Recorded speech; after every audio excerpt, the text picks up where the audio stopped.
ahead and get started. Welcome everybody to Be Red Cross Ready. The topics for today are preparedness for older adults and earthquakes. So it's going to cover general preparedness, but more focus on the older adults community. So we'll talk about how we need to specifically prepare and how those of us who are not quite older adults yet can help the older adults in our life, help them prepare for an emergency. Let's go ahead and go to the next slide.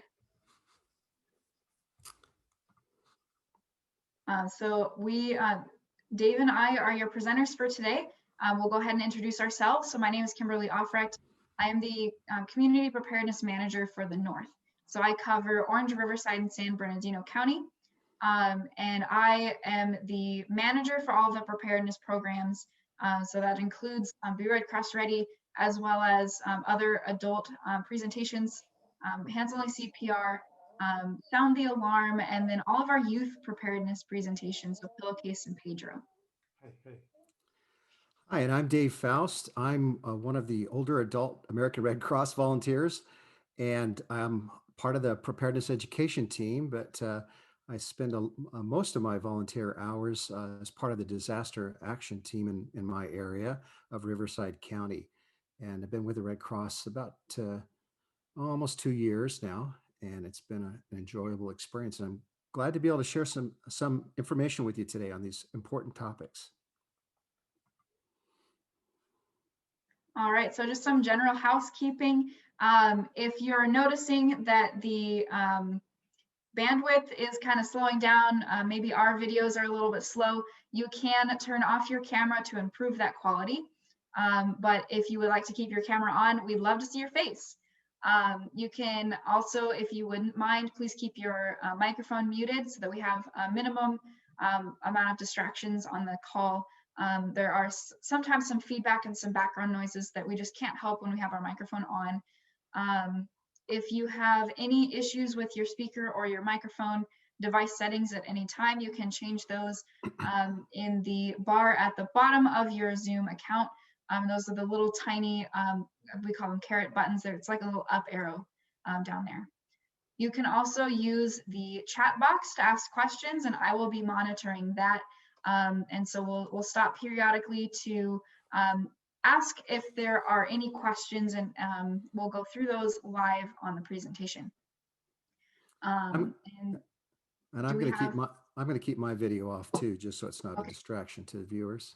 All right. And so with that, we do have a question. What is the age cutoff for an older adult? Asking for a friend. So I'm kind of looking at more of like the 60 plus age community, but really it kind of does vary person to person. There isn't really a cookie cutter. Now you're an older adult. This presentation can help anybody and everybody prepare for emergencies. So if you're in the older side, or maybe you're on the younger side, pay attention, because you might learn something that you can apply in your life and in your preparedness. So with that, I'm going to turn it over to Dave, who will be our presenter for tonight. All right. Well, today we're going to learn about disaster and emergency preparedness, and specifically how it applies to older adults, but it does, as Kim said, apply to really everyone. And a disaster emergency that can directly affect your daily life can really happen at any time, and sometimes without warning. And so thankfully, there are things that you can do to prepare and to be better prepared to respond safely and help to speed your recovery. And so this presentation is designed to give you some practical tips about how to plan and prepare for your needs in a disaster or emergency. And no two people are the same, and today we'll help you assess your abilities and potential conditions you may need to consider in the event of a disaster. You'll also be provided with the key actions and steps to take before, during, and after a disaster or emergency. Older adults are assets in the community and will often be looked to for their wisdom and their unique gifts that they offer in a disaster. And I really very much hope that you see yourself as such and are prepared to be useful if an emergency occurs. And this guide will help you be prepared and ready before, during such an event. So let's first test the chat. On a scale from 1 to 10, how prepared were you for your last emergency? Could you type your answers in the chat box and Kimberly will read your answers aloud? All right, we have some fives, eights, nines, six, 10, more fives. They're coming in quick. We have some tens. We do have, I'm seeing quite a few eights and a lot of fives. I have seen a one, a Okay. nine. So we've got quite a big range here, Dave. Well, that's great. And I appreciate your answers. And hopefully for those of you that are maybe on that closer to that 5 or less into the scale, that you'll you'll be ready to take action to be even more prepared. So throughout this presentation, we'll discuss specific actions that you can take before, during, and after a disaster or an emergency. We'll discuss actions to take before so you can prepare and get ready now, actions to take during a disaster or an emergency so you know how to respond, and actions to take after a disaster or an emergency so you'll know how to begin your recovery process. So let's begin by discussing the major actions you can take now to prepare for a disaster or an emergency. We'll go into each one of these in more detail in the upcoming slides. So the first area is get informed. Learn about your area, the most likely emergencies that could happen there, and the resources that are available to you. Secondly, assess your needs. Consider your individual needs, assess what resources are immediately available to you, and what you would need in the event of an emergency. Thirdly, build your support network. Identify the helpers in your life and discuss a plan together. Next, develop your plan. Think through what you would do if an emergency occurred by evacuating or sheltering in place and how to protect yourself and your property in each instance. Next is create a communication plan. This is making sure that everyone in your support network knows your plans and how to be contacted and how to contact you in the event of an emergency. Next is gathering the supplies that you'll need, assembling an emergency kit with general and personalized items for you and for everyone in your household. And finally, prepare the documents you'll need. Locate and gather and copy all important personal and medical documents and keep them somewhere safe. So let's go over each of these important actions in more detail. So first, let's discuss how you can become more informed. First, identify likely emergencies. Learn about the types of disasters or emergencies that could happen in your community. You know, the American Red Cross responds to home fires on average about every 8 minutes across the country. And typically we see fires in the home that are caused by grease or electrical, or maybe in the chimney or in the garage. At least that's been some of my experiences. But we also have major disasters like wildfires and landslides and flooding. So learn about your community and the housing response plans, and find out about your community's guidance and their response plans and their evacuation routes and available resources for preparing and responding to disasters. And if you live in housing such as an apartment building or an assisted living residence, find out about the management's guidance and plans to prepare and respond to disasters or emergencies. Sign up for alerts and warnings and learn how to receive national and local alerts and warnings, and understand the meaning of a watch and a warning, and learn the actions you'll take for disasters that are likely in your area. Next is getting trained. Learning first aid, CPR, and the response skills that you might need from your local disasters, for the local disasters that may occur in our area. For most disasters, there are specific actions you can take to help protect yourself from the impact of that disaster. For example, the guidance for an earthquake is to drop, cover, and hold on to protect yourself from falling and from falling debris. In addition to basic guidance, there might be alternate actions, such as if you were in bed during an earthquake, you stay in bed and cover yourself to protect yourself from falling debris. Or if you are in a wheelchair, lock its wheels and cover to protect yourself from falling debris.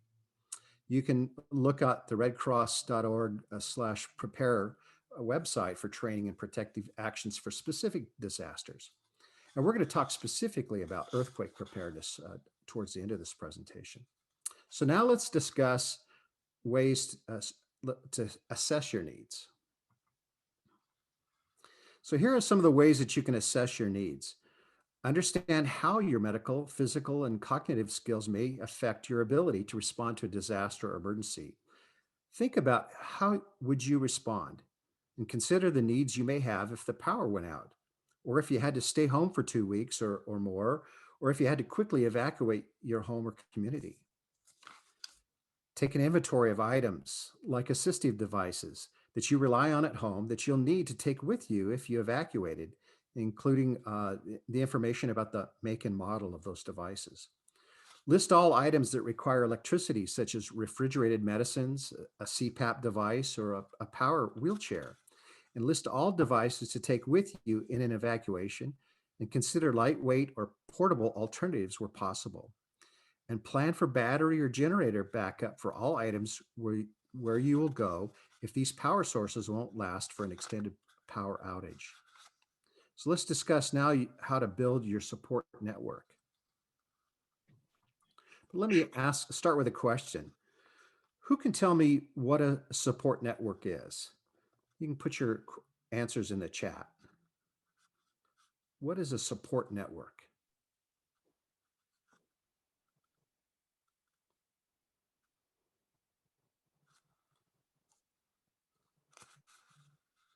All right, so we have family, employer, and friends and family that are nearby, people who help you in your life, family, mutual assistance group, someone you can count on to assist you.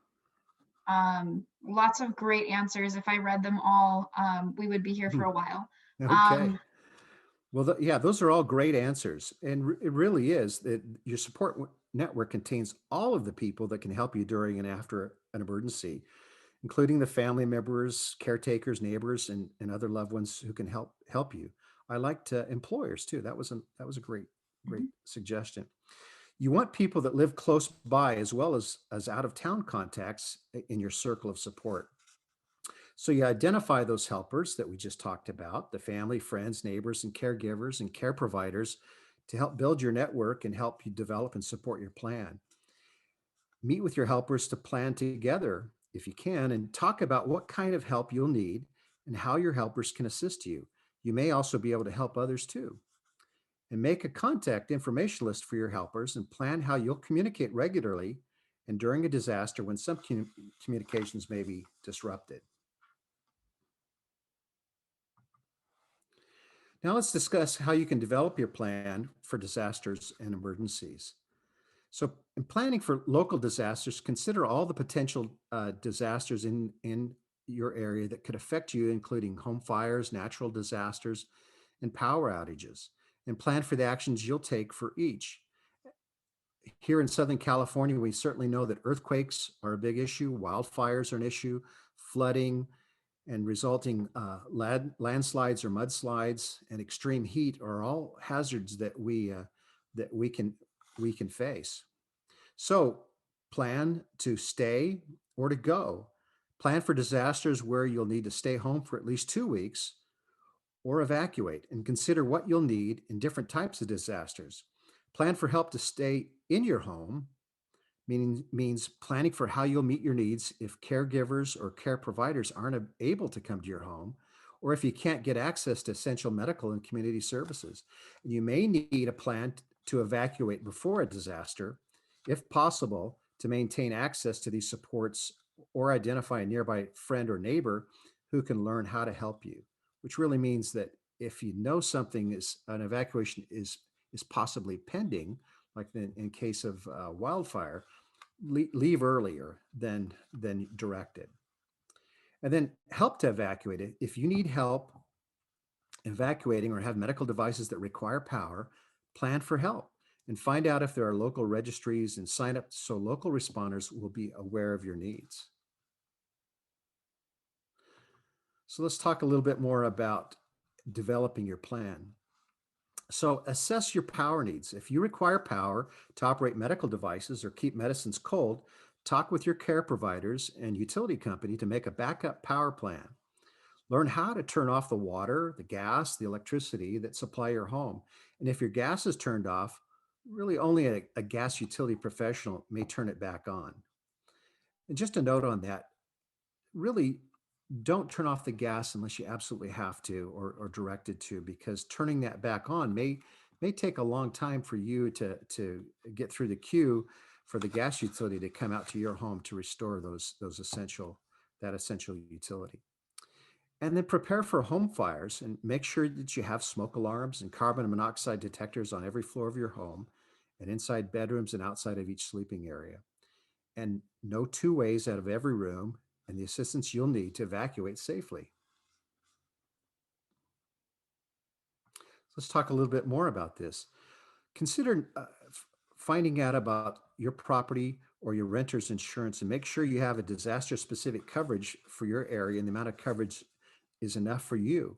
Typically, homeowner insurance does not cover flooding or earthquakes because these disasters typically require separate policies.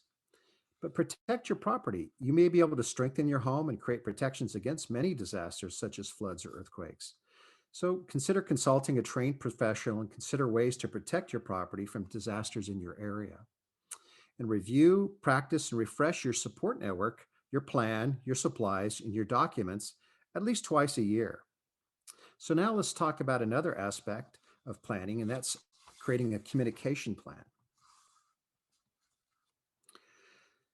So share your plan and contact information with your support network and plan more than one way to get in touch in case the disaster disrupts power, phone networks, or internet access.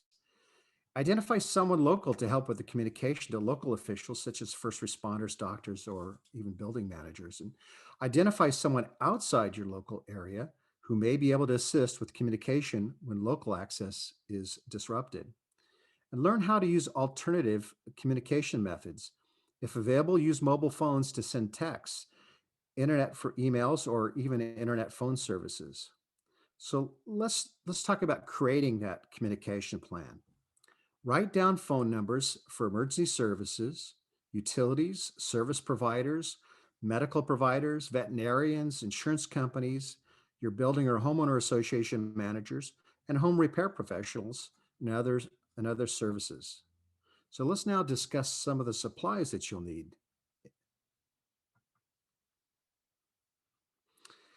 Now that we've discussed the importance of developing a communication plan, what items do you think you should have ready in the event of emergency? And I know this is a lot to try to type into a chat, but just throw out some individual things that we should have in our emergency kit that we're building, so we can all see that in the chat box, and Kimberly will share those. We have a water and a flashlight, radio,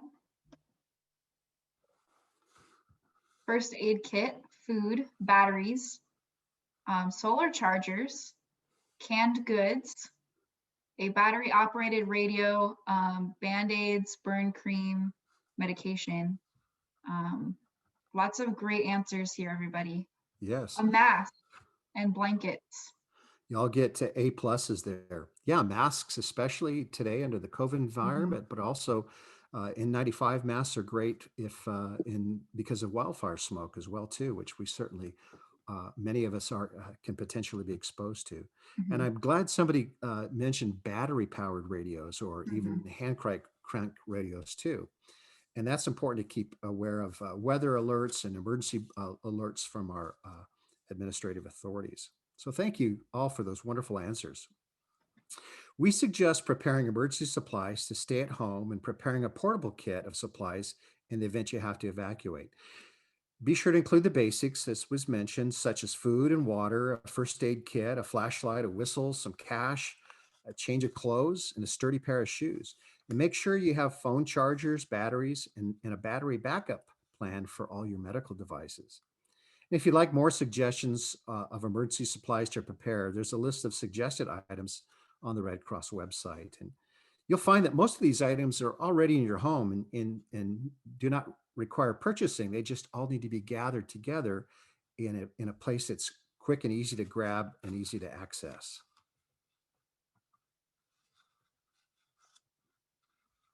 So let's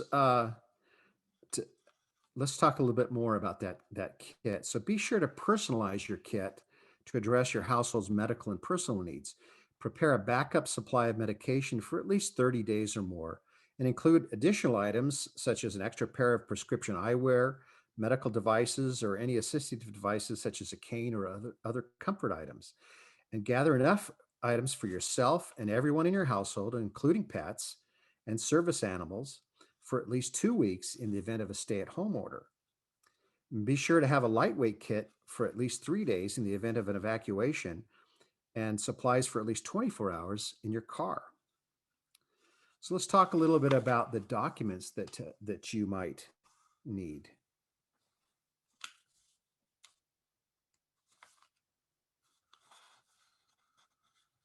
But first, let's take a pop quiz. How much water does each person need per day in an emergency kit? You can write your answers in the chat box. And I'm looking for quantity in gallons. All right, the general consensus seems to be 1 gallon. There are also a couple people saying 2 gallons, and we've had 3 gallons answered as well. Okay, well, the answer is 1 gallon per person per day. So thanks for those answers. So if you've got two people in your household, that's 2 gallons of water for your household per day.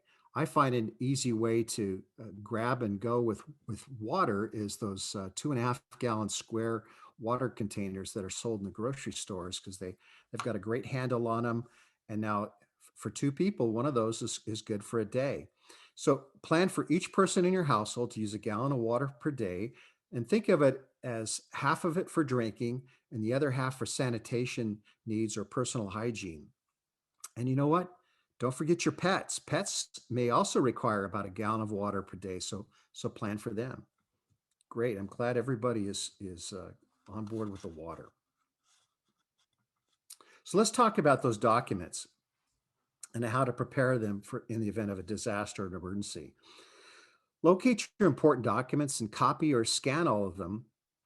And these may include household documents such as IDs and social security cards, driver's license, marriage license, your medical card. Locate and scan, if you can, financial and legal documents such as deeds and loans, credit cards, banking information, wills, property insurance, and medical information or insurance.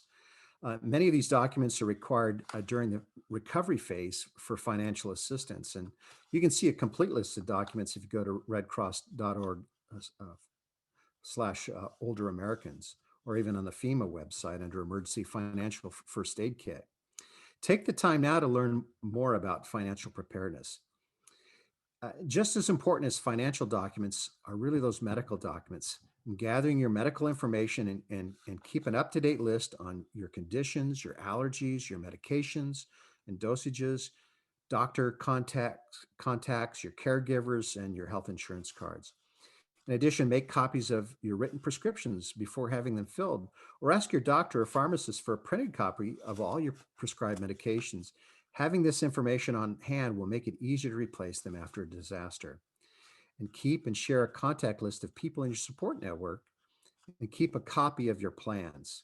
Safeguard your documents by considering keeping paper documents in a waterproof box or safe, and store electronic copies in a password protected format in a secure cloud-based file or a removable flash drive, or even with a trusted family member. I have all of my critical documents scanned so that they're electronic. I've put them on a flash drive that actually fits right on my keychain. And so I always have those. As long as I can get to my keys, uh, I've got all those documents with me. So we covered a lot of information on how to be prepared for an emergency. So remember, all these resources and are more available online at redcross.org/older-adults, or on the redcross.org/prepare website. So let's move on to discuss what protective actions you could take during an emergency or response to help keep you safe. So there's some concrete things that you can do during a disaster or an emergency that will help you stay safe. And first is staying informed. by monitoring TV and radio and emergency alerts for disaster watches and warnings. And if there is a watch issued, review your plan for that disaster and make your necessary changes in your activities to make sure you can quickly get to a safer place and can protect yourself. And if there's a warning issued, act immediately and follow your plan for that disaster. Now, how to take action to protect yourself. If there are immediate dangers, use the response skills you've learned to protect yourself during that disaster. Be ready to stay at home or leave right away in case you need to evacuate. Learn how you'll decide whether to stay or go, including who will help you decide. And if power is out for an extended time, or you don't have adequate air conditioning in a heat wave, for example, or adequate heating during an extreme cold, consider evacuating to different locations and locate the public shelters and any relief organizations like the American Red Cross, which may, in normal times, open shelters. And if a disaster affects a large number of people, or if the emergency is expected to last for several days, certainly now, of course, under COVID, we use our temporary evacuation points, and we always help and find shelter for anybody that's affected by disaster and has to evacuate. So be sure to ask for help and tell people what you need. So let's now move on and discuss what protective actions you can take after an emergency to help keep you safe. We have a question in the chat. Dave, would you like to take that now? Sure thing. All right, so someone is wondering if a flash drive is better than placing something on the cloud to back up documents. Well, I think do both because, like I say, if my flash drive's on my keys and I'm running out of my house because uh, there's a fire in my kitchen and I have to go through my secondary route, which is out the window, I may not be able to get into the house and my keys may be lost in the fire, or certainly access to them. So the nice thing about cloud storage is typically you can access from any computer with a username and a password and have access to all those documents. So both ways are great. Good point. Thank you. Okay, so let's talk about recovery. Recovery can take longer than expected, but there are things to keep in mind during your recovery that may make it go more smoothly.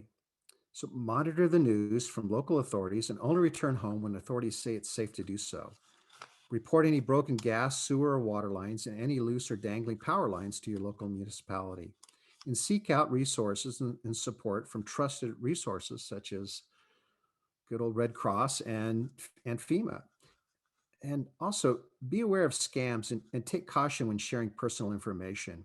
One of the things that we've noticed, and maybe some of you are already DAT responders, and that it seems like people come out of the woodwork whenever there's a home fire and are right there to try to offer all these services that may interfere with the person's recovery through their insurance. So be careful about that.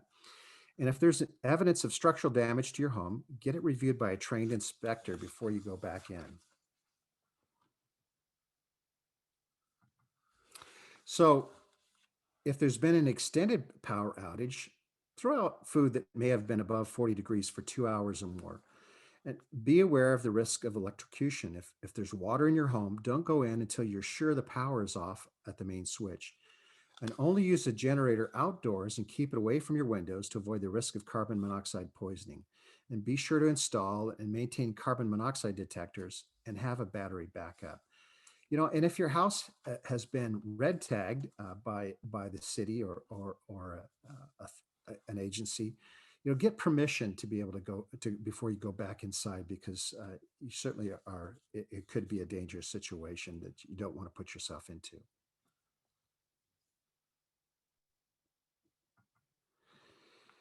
Be sure to document any property damage and contact your insurance company to file a claim. And if you're clearing debris or cleaning, follow safety precautions by wearing protective clothing and always work with another person for safety. And remember to lean on your support network while you recover.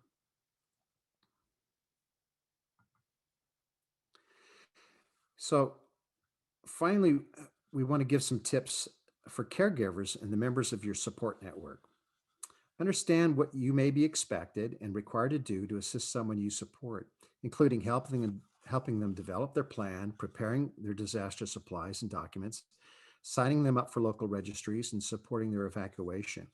Ensure that you receive training in first aid and CPR and how to use or operate their assistive devices or medical equipment,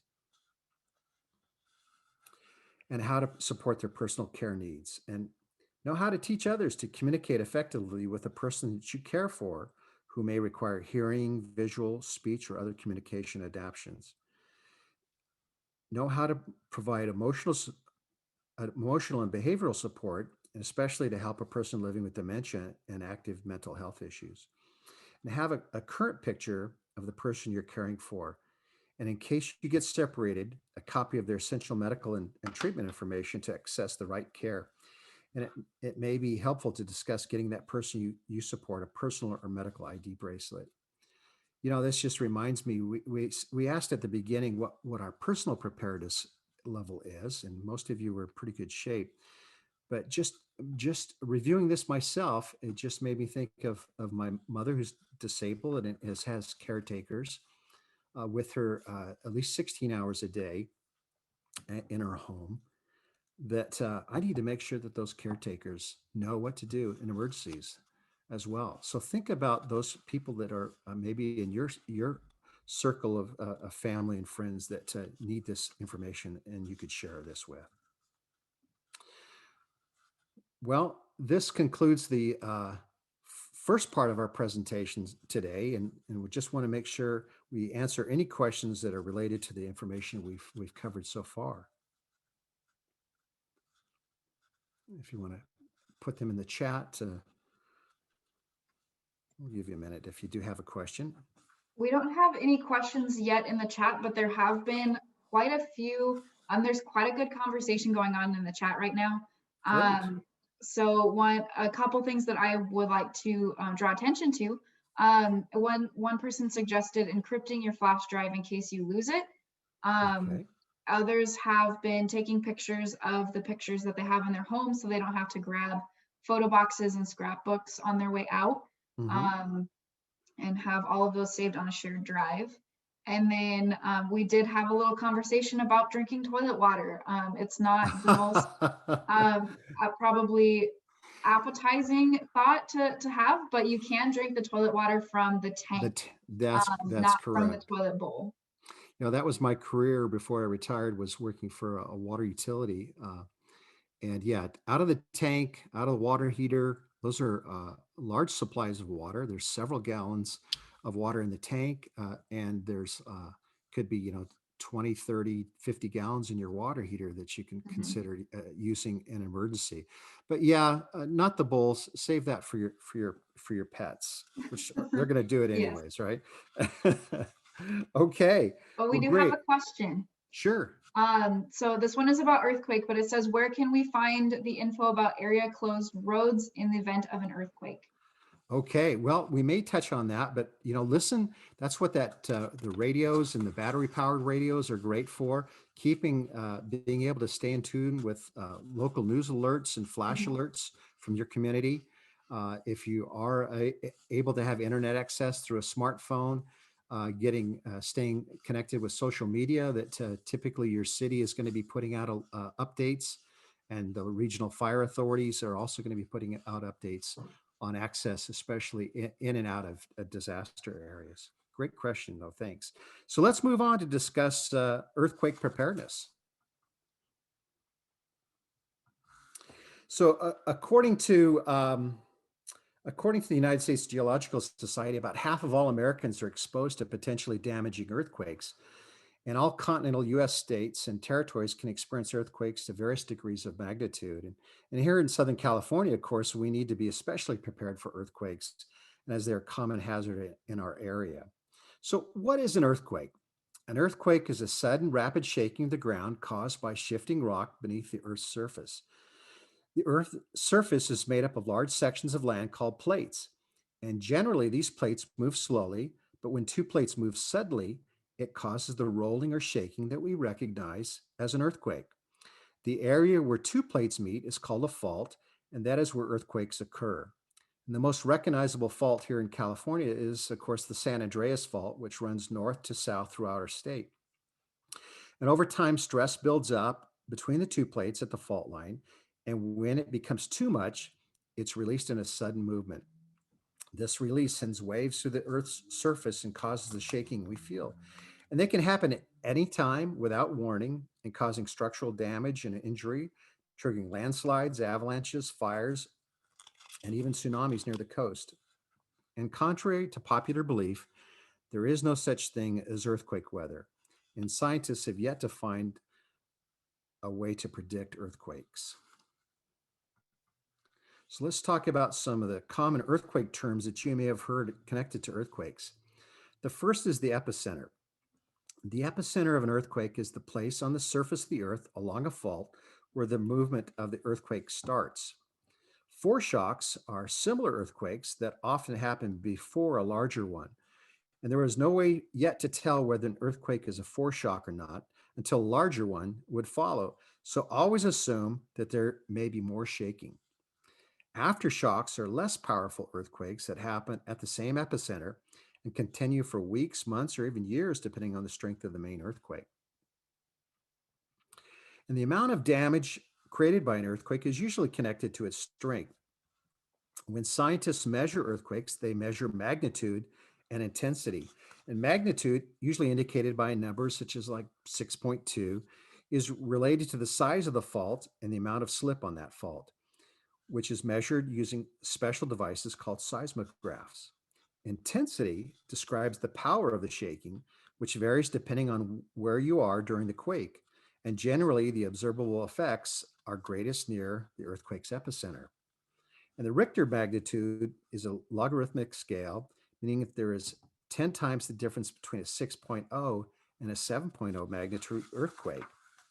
The greater the magnitude or number of an earthquake, the more powerful the earthquake. And some large earthquakes may impact the availability of utilities, telecommunications, and other infrastructure, while others might uh, overwhelm local resources like the fire departments and hospitals. So let's talk about planning and preparing and getting ready before an earthquake impacts our community. So learn about the specific risk of earthquakes in our area, and of course in Southern California, that's a given. You may need to add specific items to your disaster kit, such as a whistle to make noise in the event you're trapped. Add work gloves and safety goggles and a dust mask in case you need to clear rubble. And you may also want to consider having a fire extinguisher as part of your kit because fires following earthquakes cause even more damage. And be sure to know how to use it safely and properly. Fire departments recommend only using it to put out small fires, say like around the size of a waste paper basket. And tailor your disaster plan for what you and your household will do during an earthquake, and be sure to include plans for those pets.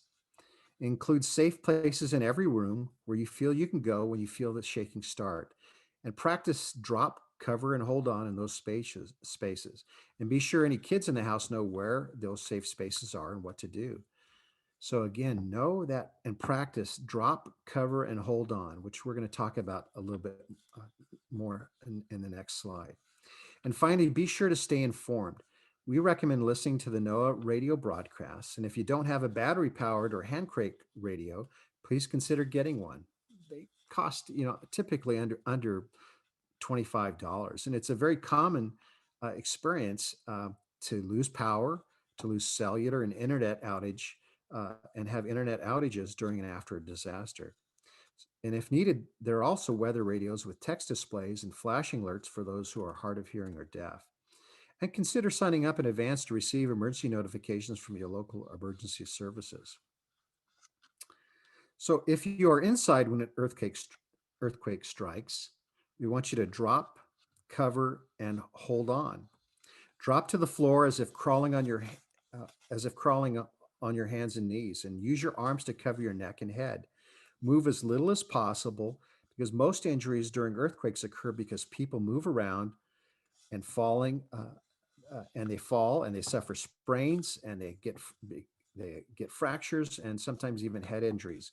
And if you need to move, crawl as the earth below you is literally moving beneath you, and you don't want to fall because you might injure yourself.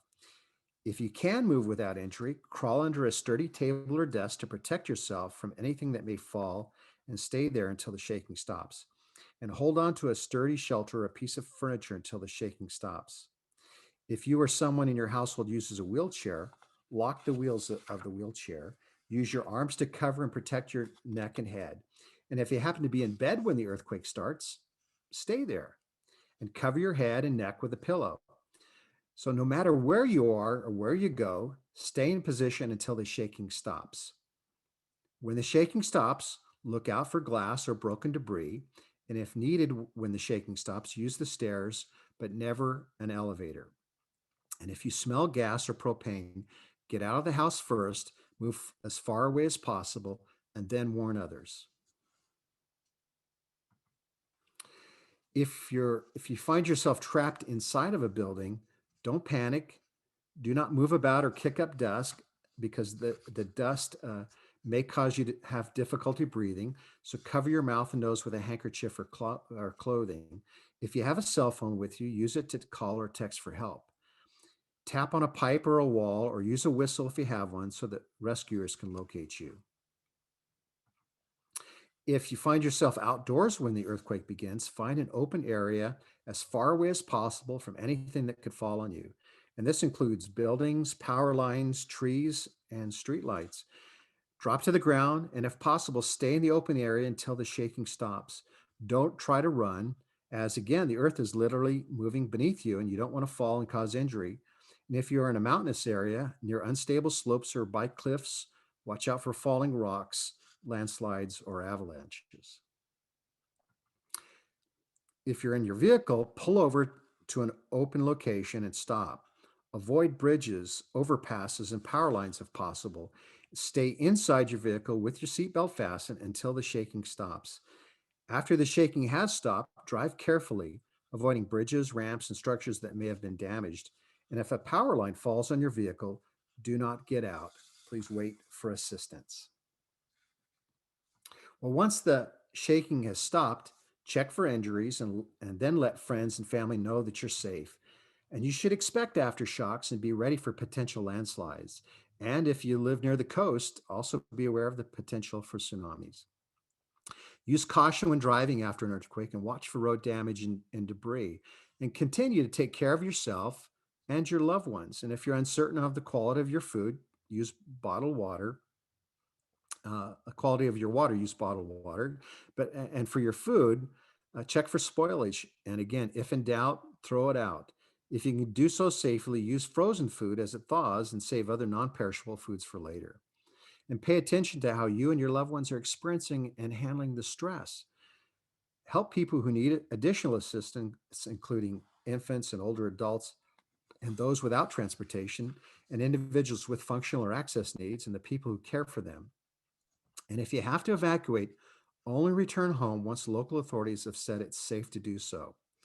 And again, don't forget your pets. Watch your animals closely and keep them under your direct control. And if you encounter an abandoned pet, use caution, because if you encounter abandoned dogs specifically, use caution, as the combination of confused dogs and stressed out people increases the incidence of dog bites. And be sure to stay informed by listening to local news or NOAA weather radios for updated information and instructions.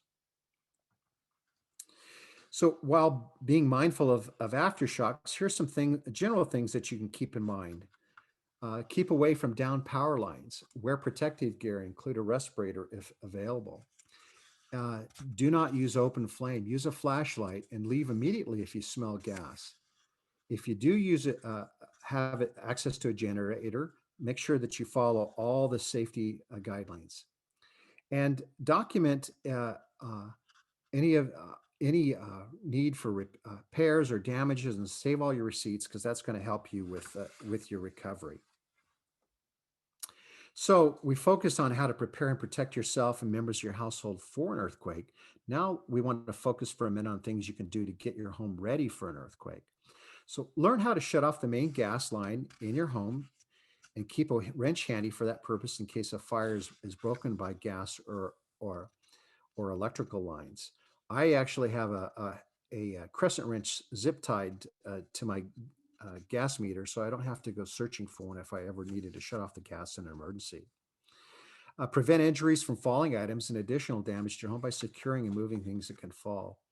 And bolt and brace water heaters, gas appliances, overhead lighting, and large furniture to the wall studs, and have a professional install flexible fittings uh, to avoid gas or water leaks. And don't hang heavy items such as pictures and mirrors near beds, couches, or anywhere people sleep or sit. And become familiar with the seismic building standards in your area and the land use codes before you remodel or begin new construction. You may also want to ask professionals about home repairs and strengthening tips for exterior features such as porches and decks and sliding glass doors, canopies, carports, and even garage doors. And then finally, consider buying earthquake insurance, as homeowners insurance typically does not cover earthquake damage. So I've got a little video just to recap some of the things that we've talked about with earthquake preparedness. So let's watch this together. When the earth shakes, the ground moves, and things start to fall, you'll ask yourself, how prepared or unprepared are you? Have you removed objects from over the bed and over your head? Anchored your possessions securely to the wall. It won't be a pain, and you're not doing it in vain. Are your emergency kits packed? What about your family, your friends? Did they know what to do, how to get in touch, and where to meet? Do you know how to drop, cover, and hold on, covering your head and neck? What if you're outside or in a car?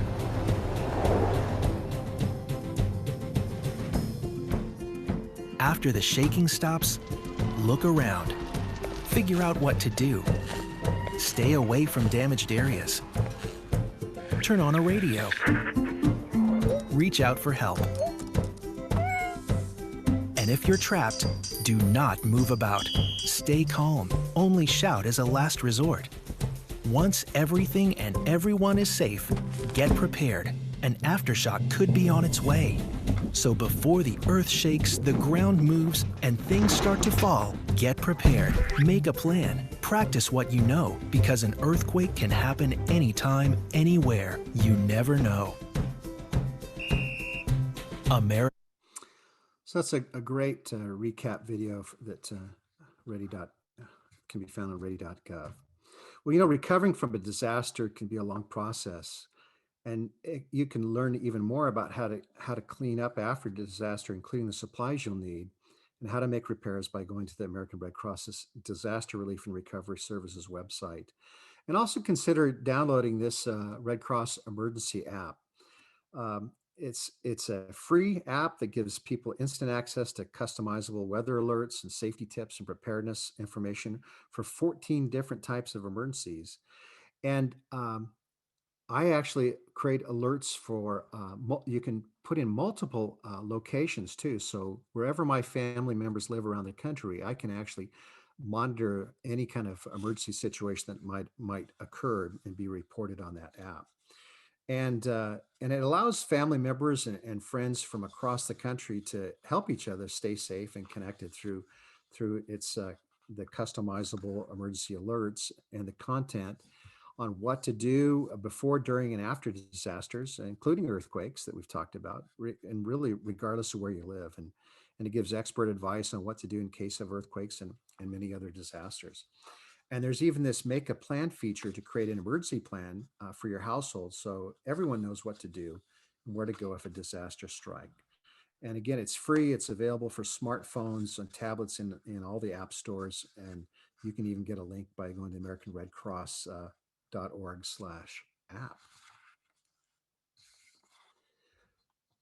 Well, actually, before we talk about the next thing, I just wanted to ask Kimberly if there's any questions that people have about earthquake preparedness. Yes, there have been a few questions. There were some questions earlier about insurance and about what to do when you're in your car, which I think were answered by the presentation, but if not, you can go ahead and clarify your questions in the chat if you still had questions about that. We also have a question about the emergency app. I had the emergency app online and had it notify me of emergencies, and it was going off all the time. Is that normal? Well, you can set notifications in your in the settings on your smartphone or smart device on however much you want to be. Yeah, they can be. I certainly I turned off the audible alert, but I do have it do a pop up and feature, so it pops up so that I get the a visual alert that comes up, and that I can acknowledge or I can ignore if it's an area that I'm already aware that there's something going on. Because yeah, certainly some of those tones can be Mhm. annoying. Yes. Oh, Um, Another question that we had is what happens if there's a large earthquake and I'm away from home? Will roads mm. be clogged?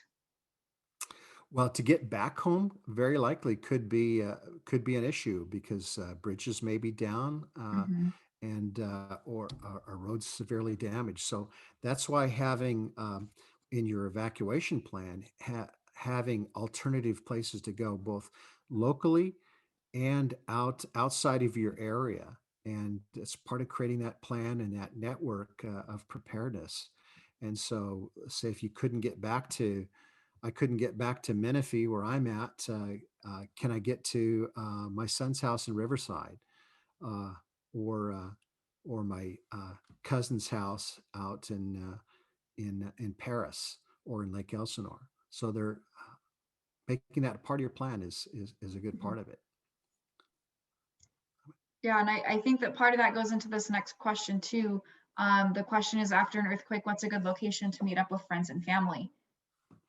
Yeah, whichever works best for you. And that's part of Mhm. just making that plan of having a close by place. Like for my family, if there was an emergency in the home, a home fire, we know we're going to meet in Henry's driveway across the street.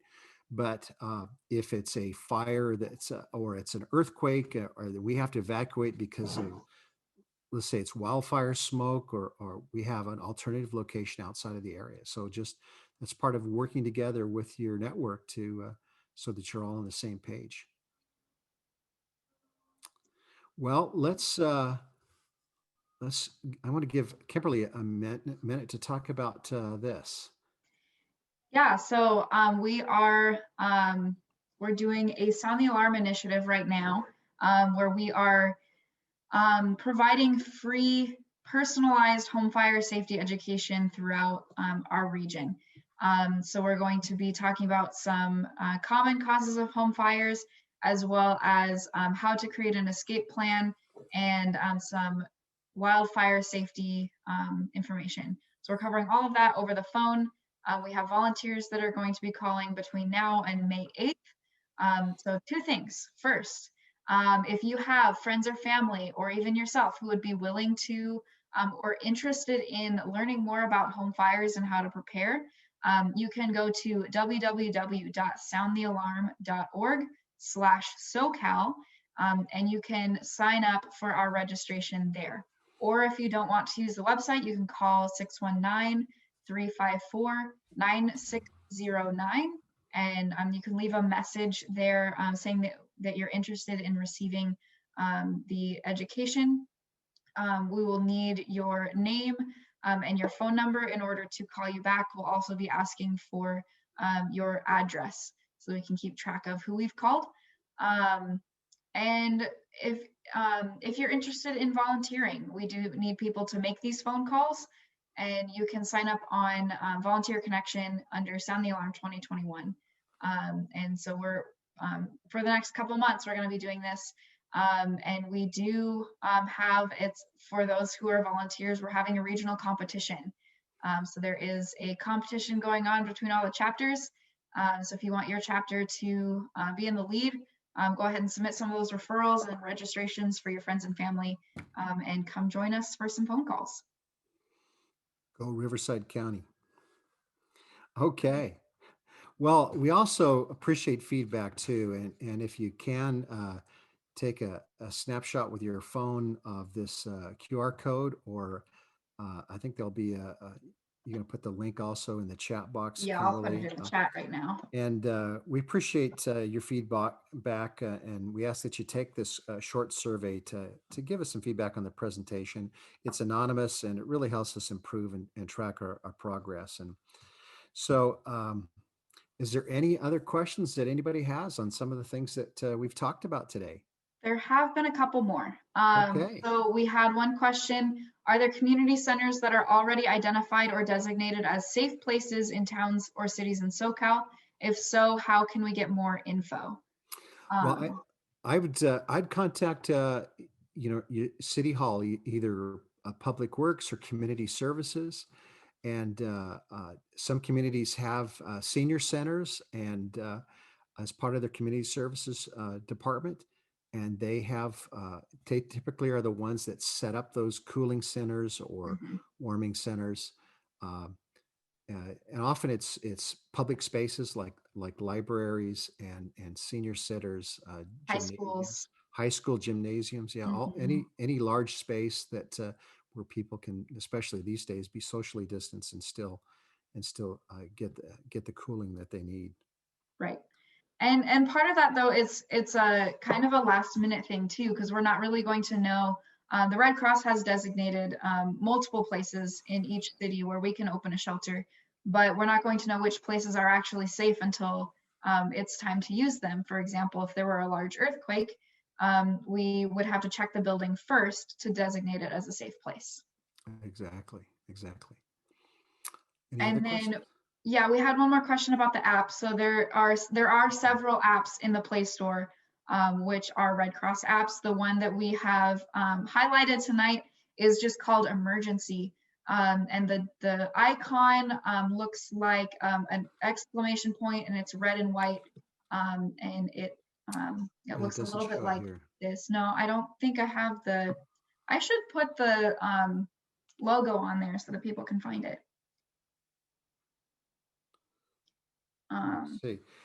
If somebody can see my, I do have it on my phone, but I don't know if you'll be able to see it well enough if if I you can, hold it up. can you, is that clear enough to see the question mark? These are I all can't see it, but these are a lot of the Red Cross apps.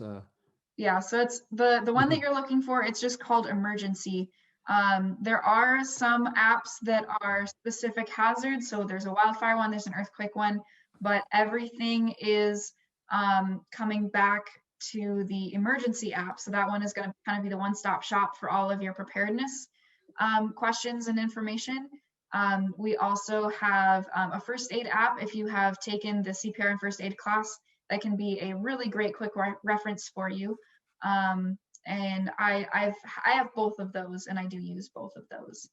Um, Yeah, the Red Cross apps are awesome, and they have specific apps even. I mean, there's links to them from the main emergency app to other apps that are specific to specific disasters, and even first aid information and pet care as well too. First aid for pets, which is awesome too. Any other questions that we can answer, Kim? um, I don't think so.